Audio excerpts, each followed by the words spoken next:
Now before you say, wow, really? Another Bo Burnham video? Someone must be in a creative rut. First of all, you're goddamn right I'm in a rut.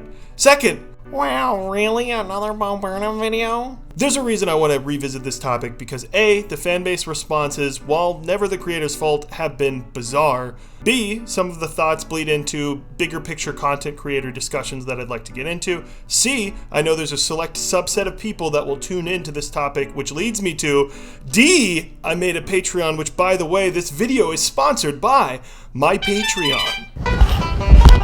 Yeehaw! Got too much money? Don't fret.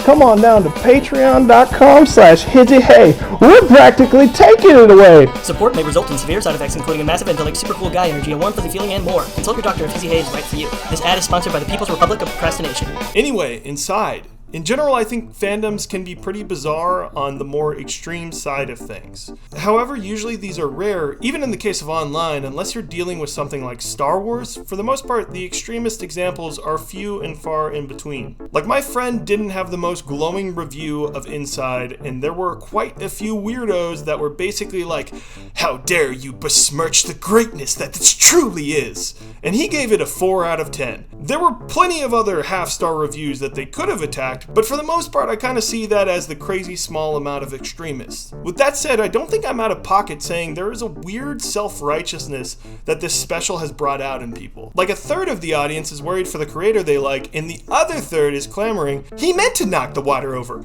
Art is a lie. Nothing is real. And if I hear that one more time, I'm going to lose it. We get it.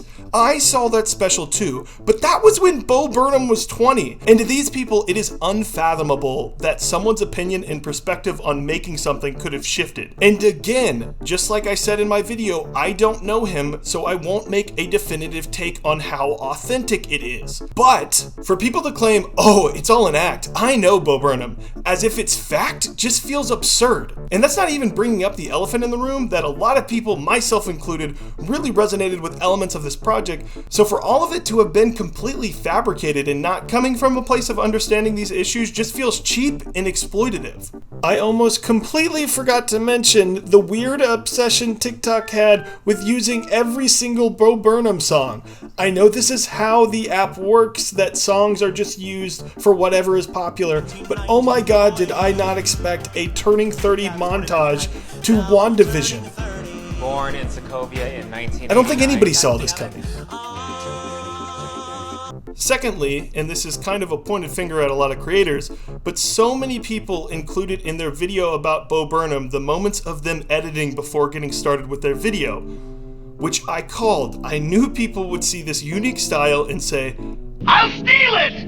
To a certain degree, yes, it's a nice homage, and I don't want to be malicious about it, but I'm just kind of tired of the cycle when someone makes something and then people use it until it's lame. Like, everyone loved The Matrix for its use of slow motion, but then every single movie wanted to be The Matrix. I'm just worried that a ton of young comedians will look at this and get the wrong ideas similar to a Hollywood studio. People didn't like Deadpool specifically because it was R-rated. They liked it because it was refreshing. Inside is an extremely refreshing take on a format, and I'd hate there to be 50 copycats afterwards.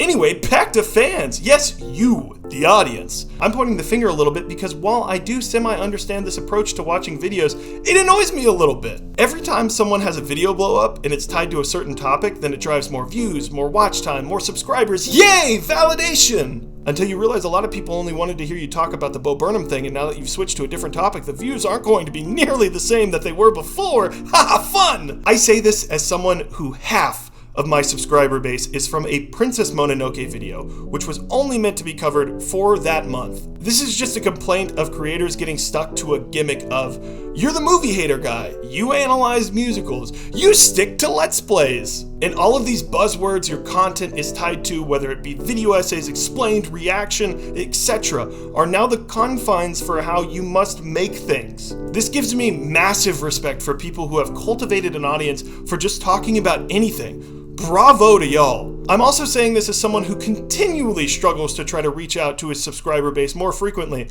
Like, theoretically, it should be movies, but such a broad and general topic to try and guess what to do next, again, when over half of your subscriber base is from a Princess Mononoke video. Which leads me to another point, the commenters. And to be clear, this is not everyone. And I'm very grateful to have even one person write something nice about something I made. I promise you instantly make my day. However, every time a video goes big, there's always at least 1 or 2 comments that just say, underrated content.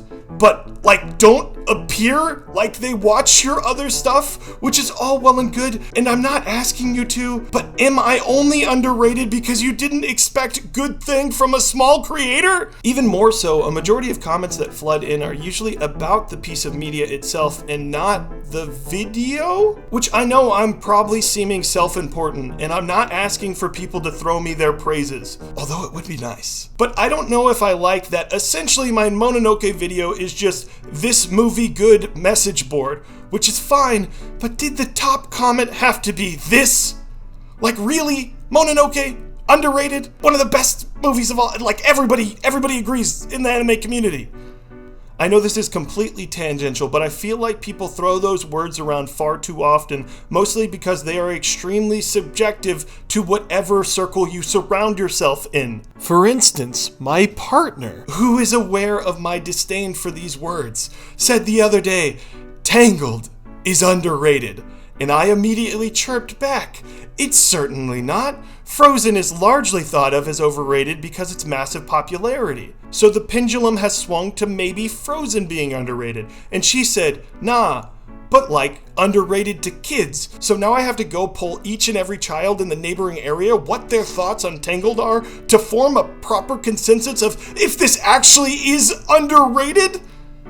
Anyway, speaking of underrated, Make sure to come on down to patreon.com/HizzyHay. You're tearing up my heart when I'm with you.